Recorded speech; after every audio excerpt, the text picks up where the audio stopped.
Hello, inner shifters, how you doing? Your host, Sophia here.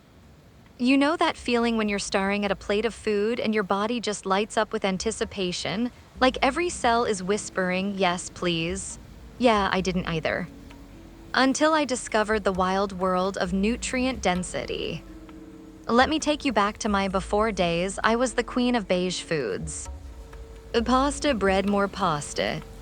Convinced a multivitamin covered my bases.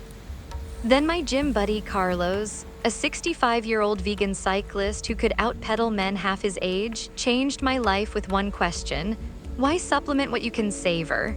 He handed me a sweet potato so vibrantly orange it looked photoshopped. Nature's first multivitamin, he winked. One roasted bite later, I realized this wasn't just food. This was information my body knew exactly how to read. Here's the thing most nutrition labels don't tell you. Plants are living chemistry sets designed by evolution to keep us thriving. That deep purple in blueberries, that's anthocyanins. Compounds shown in a 2022 Nature study to boost memory function. The sulfurous bite in garlic, that allicin, nature's antibacterial agent. And fiber. Oh, glorious fiber. Is the unsung maestro conducting your entire metabolic orchestra.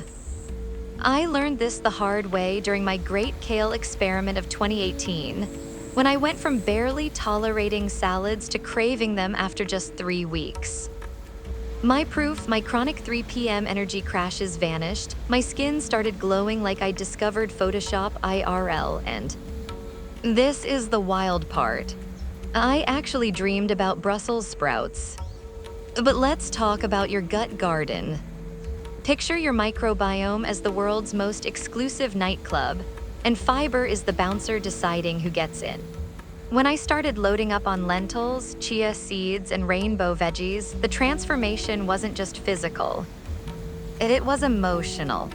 My anxiety levels dropped so dramatically my therapist asked if I'd started meditating.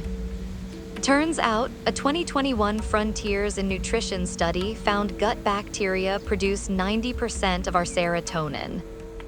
My good bacteria were basically throwing a gratitude rave with every fiber-rich meal. Now, I'm not saying this transition was all smooth sailing. There was the infamous Great Chickpea Incident of 2019. Pro tip: introduce legumes gradually. But even my failures became data points. When my iron levels initially dipped, my doctor didn't tell me to quit plants. She taught me to pair spinach with vitamin C-rich peppers for better absorption. Plants work as teams, she said. You just have to know the roster. The most shocking lesson: how alive I felt. Not just not sick, but vibrantly, stupidly energetic. My artist friend Mia, who swapped her fast food lunches for Buddha bowls, described it perfectly. It's like upgrading from dial-up to 5G. My brain just buffers less. Science backs her up. A 2023 neurology study found high-nutrient plant foods slow brain aging by up to 13 years. So if you're curious, try this. Next grocery trip, grab one produce item in a color you don't usually eat. A purple cabbage, golden beets, dragon fruit. Prepare it simply, taste actively. Notice how your body responds over the next few hours. You're not just eating. You're conducting the most sophisticated biochemical conversation on Earth. You know that moment when you're sitting in a doctor's office, staring at a chart that might as well say, "Congratulations, you've won the genetic lottery of doom"?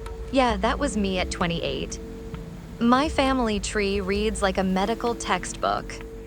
Heart disease here, diabetes there, strokes and hypertension sprinkled throughout like grim confetti. When my cardiologist slid my cholesterol numbers across the table with that "we should talk" face, I did what any rational person would do. I Googled how to live forever and bought 7 different supplements. Then my college roommate, now a plant-powered ER doc, sent me a study with a note: your DNA isn't your destiny. Your fork is. Let me tell you about the revolution happening in medicine right now. It's not coming from some futuristic lab, but from the produce aisle. That vibrant red bell pepper you walk past, it's packing more preventative power than most pharmacies. When researchers tracked 12,000 middle-aged adults for 30 years, those eating the most plants had 62% fewer heart attacks than their meat-heavy peers. Even with family risks. My Uncle Frank, who survived his third stent at 59, proved this firsthand. After adopting a whole food plant-based diet, his last blood work showed cholesterol levels rivaling mine. His cardiologist literally high-fived him. Now I know what you're thinking, but plants don't have protein. Spoiler, they do. But it's so restrictive. Counterpoint, my Italian grandmother's lentil ragu would make you weep with joy. The breakthrough came when I stopped seeing plants as restrictions and started seeing them as bodyguards. Take type 2 diabetes. That slow-motion crisis affecting 1 in 10 of us. A 2023 Harvard study found that for every 10 g of daily fiber, about 1 apple's worth, diabetes risk drops 18%. Why? Because fiber acts like a speed bump for sugar, preventing those blood glucose roller coasters that exhaust your pancreas. My friend Raj, a former pastry chef diagnosed as pre-diabetic, reversed his numbers in 6 months without giving up sweetness. Just by swapping refined flour for chickpea flour and dates for sugar. It turns out my sweet tooth wasn't the problem, he laughed. It was what I wrapped around it. The real magic happens in your arteries. Animal fats contain compounds like TMAO that inflame blood vessels, while plants deliver nitric oxide. Nature's arterial WD-40. I witnessed this with my neighbor Margot, who at 72 went from barely walking her dog to hiking Machu Picchu after adopting a plant-based diet. My arteries went from clogged pipes to water slides, she crowed. The science backs her up. A Cleveland Clinic study found plant-based diets remove plaque from arteries in 90% of patients. But here's what no one tells you, this isn't about perfection. My plant-based journey began with adding, not subtracting. Throwing handfuls of spinach into smoothies, snacking on roasted chickpeas instead of chips. Even that moved the needle. When my dad, a lifelong steak lover, started eating plants first at every meal, what he calls the salad force field, his blood pressure dropped enough to have his meds. So if you're staring down family history like a loaded gun, try this. Next meal, make plants the main event instead of the sad side salad. Your cells have been waiting centuries for this upgrade. Your genes might whisper warnings, but your plate can shout back, not today, fate. You know that moment when you step on the scale after weeks of being good, only to see numbers that make you want to throw the damn thing out the window? Yeah, I've had a lifelong feud with that little digital judge. I've tried every diet from keto to cabbage soup, never again, swinging between restriction and rebellion like a pendulum. Then one summer, while visiting my aunt's farm, I noticed something revolutionary. The animals never counted calories. The chickens pecked at seeds and greens all day, the cows moved between grass and shade. And every creature maintained its perfect weight without a single Weight Watchers app. That's when it hit me. Maybe the problem wasn't my willpower, but the war I declared on my own hunger. Here's the liberating truth about plant-based eating and weight. It's not about eating less. It's about eating differently. Plants are nature's masterclass in volume eating. A plate piled with roasted veggies, quinoa, and tahini sauce might clock in at half the calories of a cheeseburger, but twice the size. I learned this through my friend Diego, a former linebacker who switched to plants to manage his weight without feeling starved.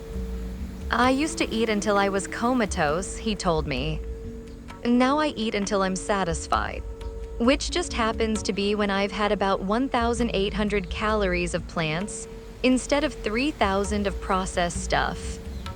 A 2023 BMJ study confirmed his experience. People eating whole food plant-based diets consume 500 fewer daily calories without trying, because fiber and water content trigger satiety hormones. But here, where it gets fascinating, your gut microbiome plays bouncer for every calorie you absorb.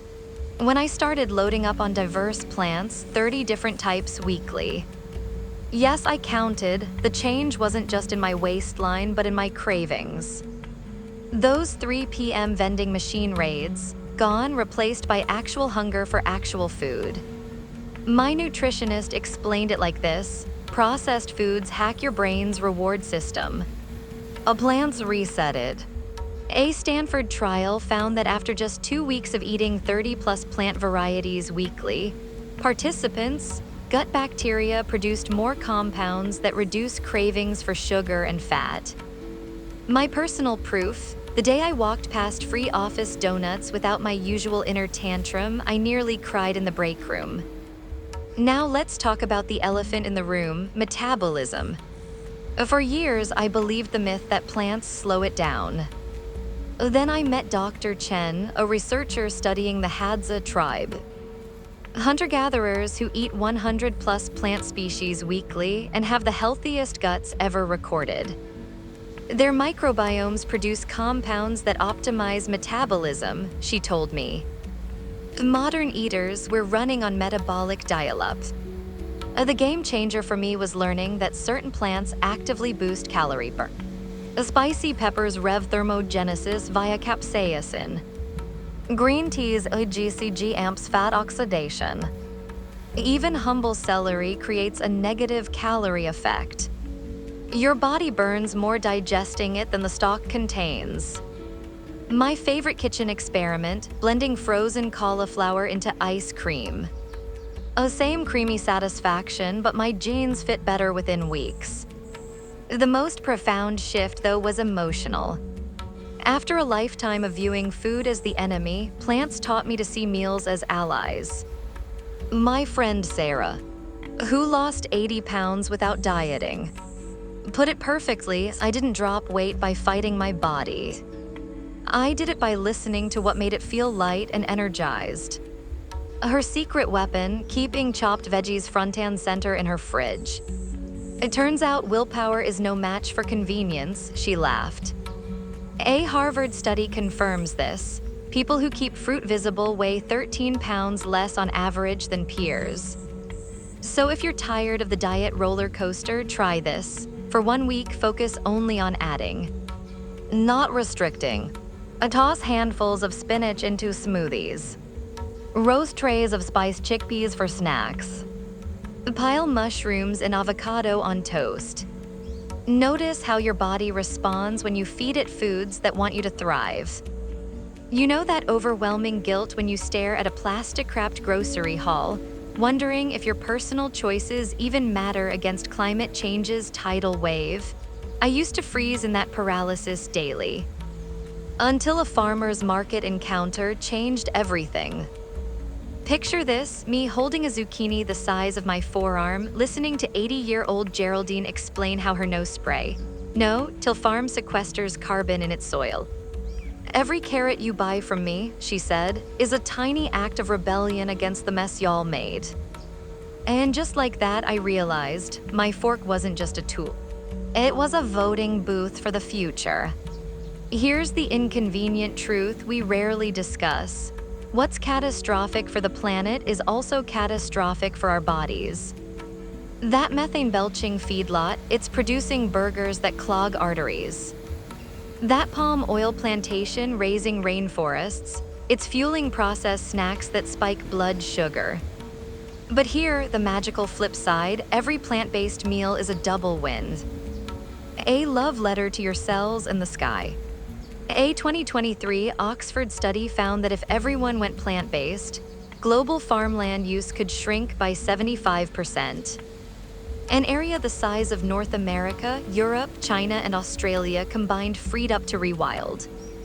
My carnivore brother scoffed at this until I showed him his beloved beef burger required 660 gallons of water versus 21 for my lentil patty.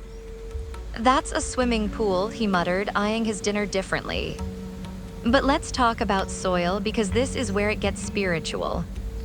Conventional agriculture treats dirt like a dead medium, pumping it with chemicals until it's as lifeless as concrete regenerative farms. Especially plant-based ones.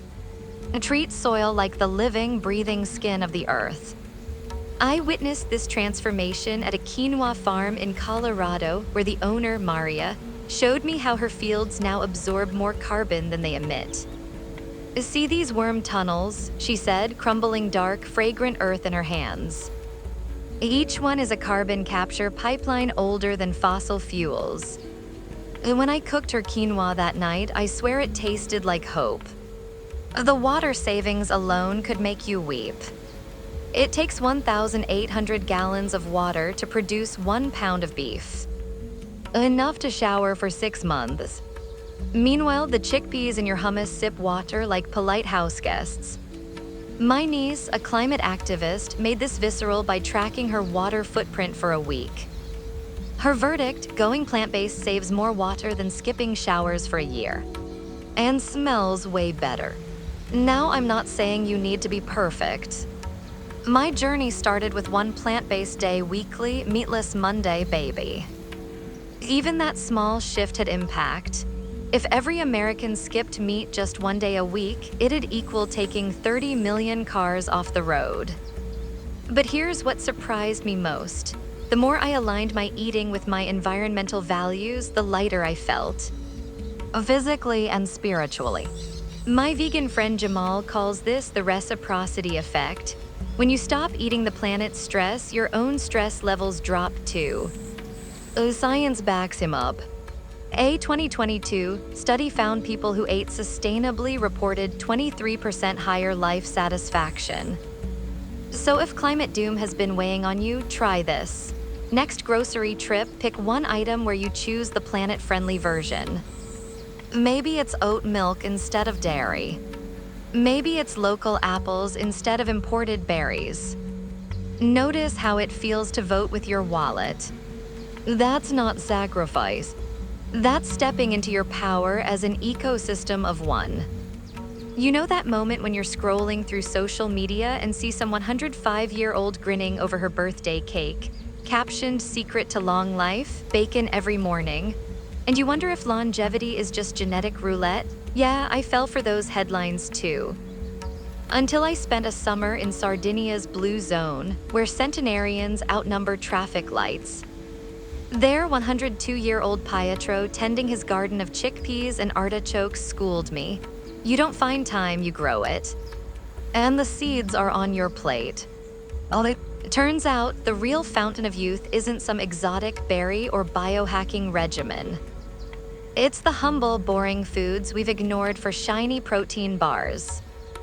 Take telomeres, the protective caps on your DNA that shorten with age like wicks burning down.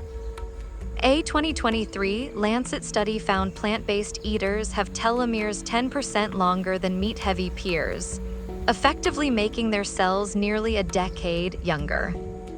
And my friend Nina proved this after switching to a whole food plant diet post-cancer.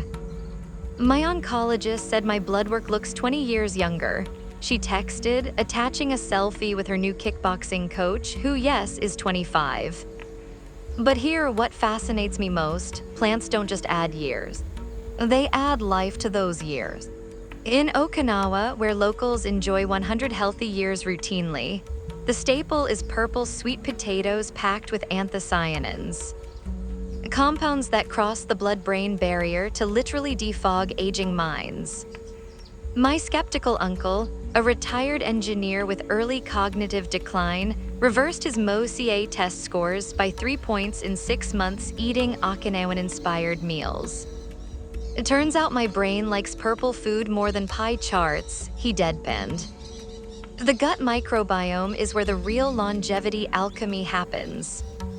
When researchers analyzed gut bacteria of 90-year-old marathon runners, they found microbial profiles closer to healthy 30-year-olds than their couch potato peers. My probiotic epiphany came during a fermented foods challenge with my yoga group. After 2 weeks of kimchi, miso, and coconut yogurt, my chronic bloating vanished. But the shocker was my skin. My esthetician gasped, "What are you doing? Your collagen looks photoshopped." Science explains why. Plant fibers feed gut bacteria that produce butyrate, a compound that reduces inflammatory aging by 40% in NIH studies. Now, I'm not saying you must swear off birthday cake forever. Blue zoners celebrate with wine and dark chocolate. The secret is patterns. Beans as daily staples, greens as medicine, meat as rare guest stars. My Italian nonna lived to 98 eating this way. Her secret was simply calling vegetables what's for dinner and treats, what's for feast days. So if you want to invest in the ultimate retirement fund, one that pays in vibrant decades, and try this next meal. Ask, will this feed my future self or just my current craving? Your cells are taking notes. And somewhere, 100-year-old you is already whispering, "Grazy." You know that moment when you're scrolling through your phone and accidentally stumble upon one of those factory farm videos? The kind that makes your stomach twist and your heart race, so you quickly click away because I could never go vegan anyway. Yeah, I've been there too. For years, I perfected the art of compassionate compartmentalization, loving my dogs like a child while conveniently not thinking too hard about the bacon on my plate. Then one rainy Tuesday, everything changed. I was volunteering at an animal shelter when a rescued factory farm chicken named Mabel waddled up to me. She had bald patches from living in a cramped cage, but her eyes, those were bright with curiosity. As she pecked gently at my shoelaces, something inside me cracked open. This creature knows fear and joy just like my golden retriever, I realized. The only difference is society's arbitrary labels of pet and livestock. That night, I stared at my chicken stir-fry like it was a philosophical riddle I could no longer solve. Here's the uncomfortable truth we rarely acknowledge. Most of us are walking contradictions when it comes to animal ethics. We'll donate to save dolphins but eat tuna. We'll rage against animal testing while wearing leather shoes. I'm not judging, I lived this cognitive dissonance for decades. My wake-up call came when I visited a humane dairy farm, expecting happy cows roaming green pastures. Instead, I saw calves being separated from wailing mothers within hours of birth, a standard practice, even in organic operations. The farmer, a kind man who clearly loved his animals, shrugged. "It's just business." That phrase, "just business," hung in the air like smoke. When did sentient lives become balance sheets? But here's where it gets hopeful. Every meal is a chance to vote for a kinder world. My friend Jamal, a former barbecue pitmaster, transformed his Texas food truck into a plant-based sensation after fostering a piglet who learned to play fetch. "I realized I'd been serving someone's best friend," he said, wiping his eyes. His smash-hit jackfruit sandwiches prove compassion doesn't mean sacrificing flavor. Science backs this shift. A 2023 study found that simply imagining an animal's perspective increases plant-based choices by 32%. No guilt required, just connection. What surprised me most was how my relationships deepened when I aligned my plate with my ethics. My meat-loving dad initially mocked my rabbit food, until he saw the documentary, The Game Changers, with his cardiac support group. Now he proudly serves my vegan lasagna to his buddies, boasting, "My kids saving animals and my arteries." Even my skeptical coworkers started asking for my cashew queso recipe after our office potluck. Change doesn't happen through shame, it spreads through irresistible alternatives. The most profound lesson, living ethically isn't about perfection. My journey began with just noticing, really seeing the turkey on my sandwich as a bird who once sunbathed with wings outstretched. Then came meatless Mondays. Then vegan before 6 p.m. Now I'm that person sniffing artisan vegan cheeses at the farmer's market. Progress over purity always. So if you're feeling that quiet tug toward kinder choices, start here. Next time you eat, pause for 3 seconds to honor the life behind the meal, whether it's a carrot or a chicken. Your compassion is already there. You're just giving it room to breathe. I thank you so much for listening to this podcast. Remember to like, follow, subscribe, and do all those lovely things you wonderful people do. I'll see you next time.